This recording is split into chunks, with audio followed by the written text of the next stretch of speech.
ஆழ்வார் திருடிகளே சரணம், எம்பெருமானார் திருடிகளே சரணம், ஜீயர் திருடிகளே சரணம், ஜீயர் திருடிகளே சரணம், ஆளவந்தார் திருடிகளே சரணம், பெரியவாச்சான் பிள்ளை திருடிகளே சரணம்.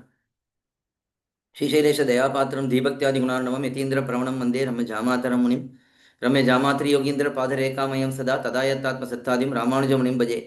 லக்ஷ்மீநாத சமாரம்பாம் நாதயாம்ன மத்தியமாம் அஸ்மதாச்சாரிய பரியந்தாம் வந்தே குரு பரம்பராம். யோ நித்யமச்சுதபதாம்புஜ யுக்மருக்ம வியாமோகத ஸ்ததிதராணி திருநாயமேனே அஸ்மத்குரோர் பகவதோஸ்ய தேயகசிந்தோः ராமானுஜஸ்ய சரணௌ சரணம் பிரபத்யே. மாதாபிதா யோதே ஸ்னேயாபூதி சர்வம் யதேவ நியமேன மதன்மயானாம் ஆத்யஸ்ய ந குலபதே ரகுலாபிராமம் ஸ்ரீமத் ததங்கிரியுகடம் பிரணமாமி மூர்த்னா பூதம் சரஸ்ய மகதாஹ்வயே பட்டநாத் ஸ்ரீபக்திசார குலசேகர யோகிவாஹான் பக்தாங்கிரேண பரகால யதீந்திரமிஸ்ரான் ஜீமத் பராங்குஷமுனிம் பிரணதோஸ்மி நித்யம். स्वादयानिक सर्वेषां श्रय्यन्तार्थं सुदीर्घं स्वत्रयामास योगीन्द्र स्तम्बन्दे यामुनाह्वयम्. नमो नमो यामुनाय यामुनाय नमो नमः, नमो नमो यामुनाय यामुनाय नमो नमः. We have been enjoying Alavandar's divine composition, sthOthra rathnam, which brings out the essence of Dvaya Mahamantram. In that we have seen up to the 38th shlokam.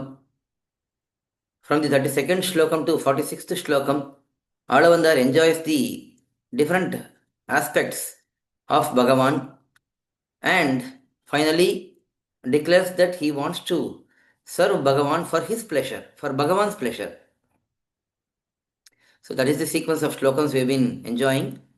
From the 32nd shlokam, it is a continuous flow of information where Alavandar is highlighting each aspect of Bhagavan and saying that Bhagavan, that Bhagavan, that Bhagavan.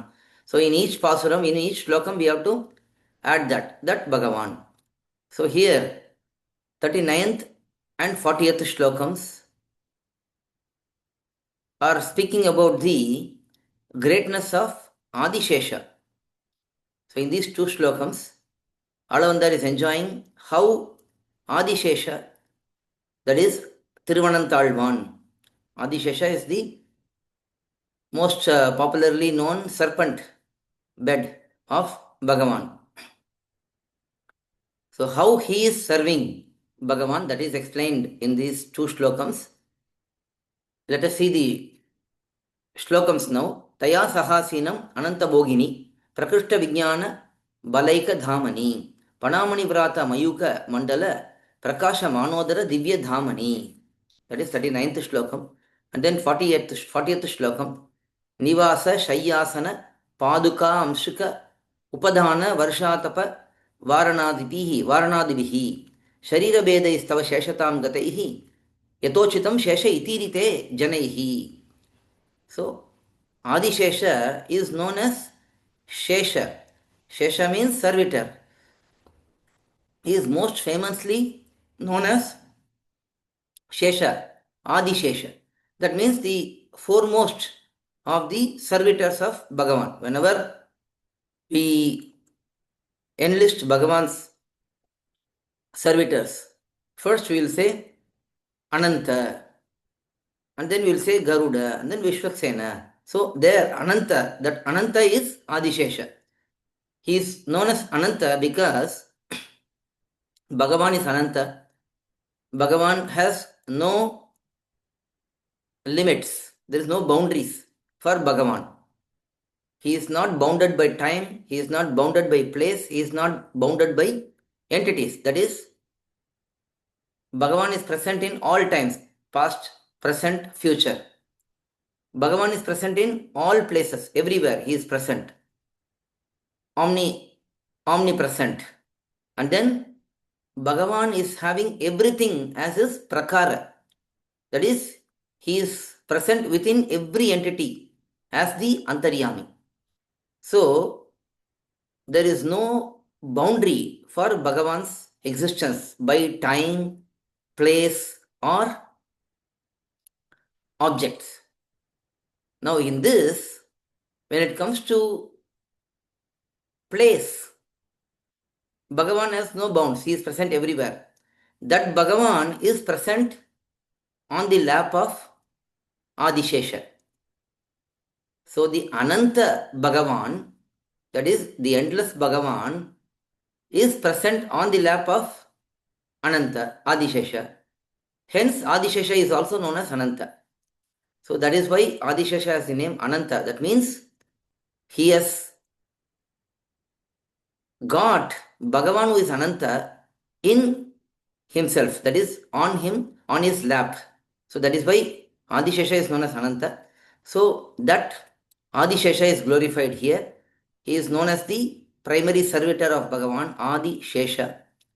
Also, we very well know that Adishesha appears as Lakshmana and serves Sri Rama.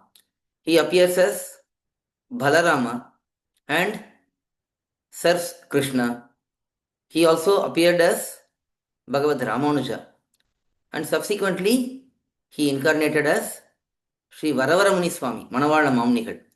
In this manner, Adishesha is continuously serving Bhagavan in various situations, in various ways. All of these are identified in these two shlokams. Let us see the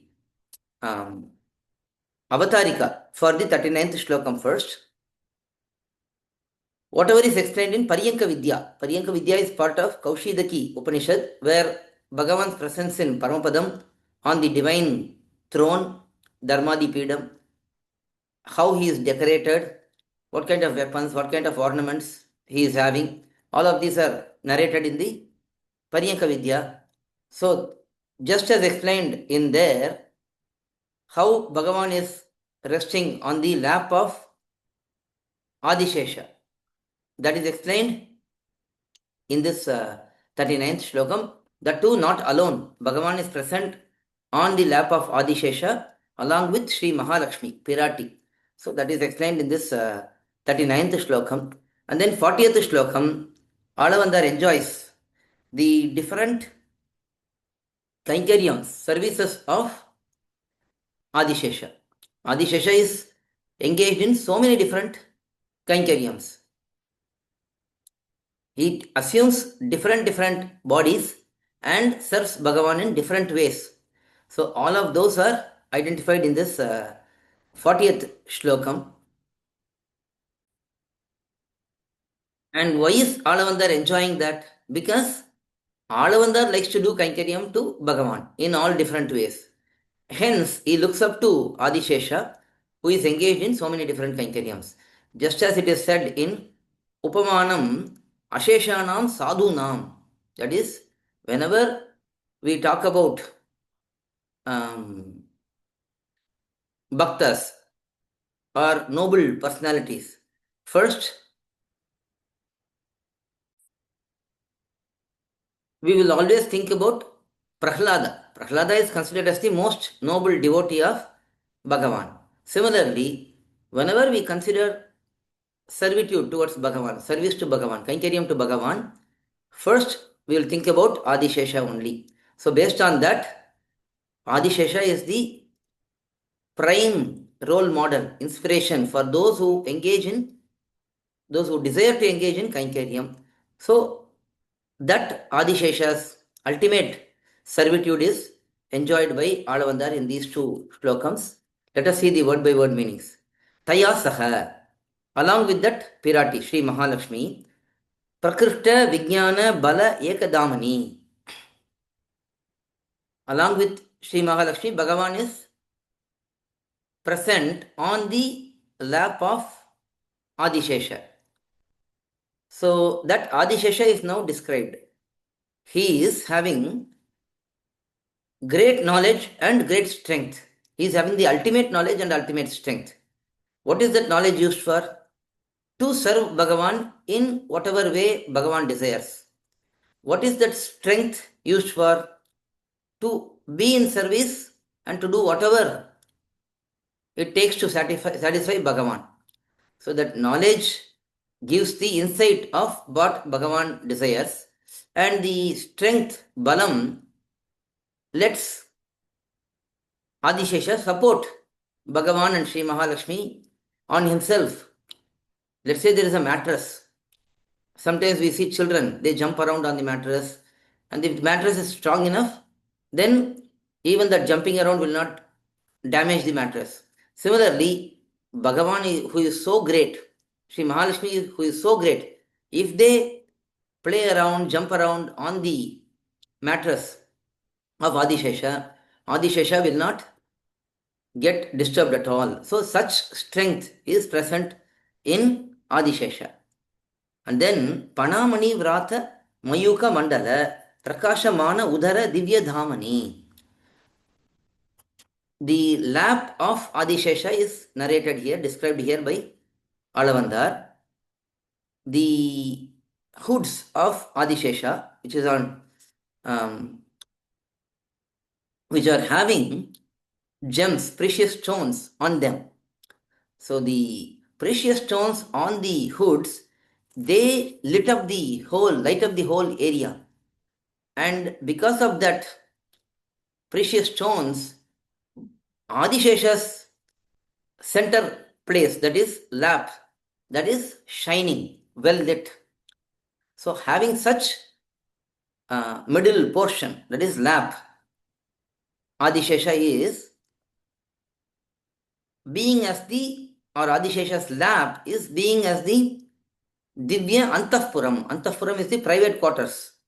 When a king and queen want to enjoy, they will remain in a Antahpuram, that is private quarters. So for Bhagavan and Pirati, Sri Mahalakshmi, the Antahpuram, the private quarters is Adishesha's divine lap. So having such divine lap, Nivasa, Shayya, Asana, Paduka, Amshuka, Upadana, Varsha, Atapa, Varana, Adibihi. And not only that, Adishesha is assuming so many different forms. They are all listed here. Nivasa. Nivasa means the abode, the palace. Adishesha assumes the form of a palace to let Bhagavan live in him. And then, when Bhagavan wants to rest, recline, he becomes the mattress where Bhagavan can rest. And when Bhagavan wants to sit, he becomes the Simhasanam, the throne. When Bhagavan wants to get up, he becomes the Paduka, the sandals, which can be worn by Bhagavan. And then, when Bhagavan wants to wear a new cloth, then Adishesha becomes the new divine garment which Bhagavan wears. And then when Bhagavan wants to embrace some soft pillow, Adishesha becomes the pillow also. And then when Bhagavan is taking a stroll, when it is hot or when it is raining, at that time Adishesha becomes the umbrella. So in this manner and in many other different forms, Adishesha serves Bhagavan. In what way? Yatochitam. In the manner which is apt for that situation. It is not that Adishesha serves Bhagavan as Adishesha desires. Adishesha serves Bhagavan the way Bhagavan's need is there. Whatever Bhagavan needs, for that Adishesha assumes the apt form. In this manner, in an apt way, Sheshatam Gataihi, one who is being your servitor, being your slave. Sharira Bedaihi, in many different bodies, in many different forms, Sheshaha iti Janaihi Irite. He is known as Sheshaha. Sheshaha means servitor. He is said to be servitor by all people.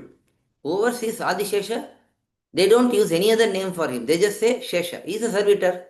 For us also, we don't need any other identity. I am a big professor. I am a big doctor. I am a big lecturer. I am a big spiritualist. We don't need all these designations. The main designation we need is I am a servitor. If somebody calls me, you are a servitor of Bhagavan. Hey, come here. We should be very happy because that is our true nature. So that is what is being said for Adishesha all the time. So such Adishesha, Ananta Bhogini, on such Thiruvananthalvan, Ananta's divine form, on his form, Asinam, one who is mercifully seated. So such Bhagavan. So we have to add that for every shlokam in this sequence. This is very similar to the Pasuram, Sendral Kudayam, Irundal Singhasanamam, Nindral Maravadiyam, Nilkadalu Nendrum Punayam, Manivilakam, Pumbattam, Pulgamanayam, Tirumar Karavu. This is Vaiyalvar's Pasuram. The same Pasuram's meaning is given by Alavandar, Yamunacharya in this shlokam beautifully. So we have seen the 39th and 40th shlokam today. Please go through divyaprabandham.coil.org, sthOthra rathnam detailed commentary to understand deeper meanings for these shlokams. Alvar திருவடிகளே சரணம், எம்பெருமானார் திருவடிகளே சரணம், ஜீயர் திருவடிகளே சரணம், ஜீயர் திருவடிகளே சரணம், ஆளவந்தார் திருவடிகளே சரணம், பெரியவாச்சான் பிள்ளை திருவடிகளே சரணம். எம்பெருமானார் தரிசனம் என்ன எதற்கு? எம்பெருமாள் பேரிட்டு நாட்டி வைத்தார். அம்புவியுயர்ந்த தரிசனத்தை எம்பெருமானார் வளர்த்த அந்த செயலறிகைக்கா. We'll see in the next session.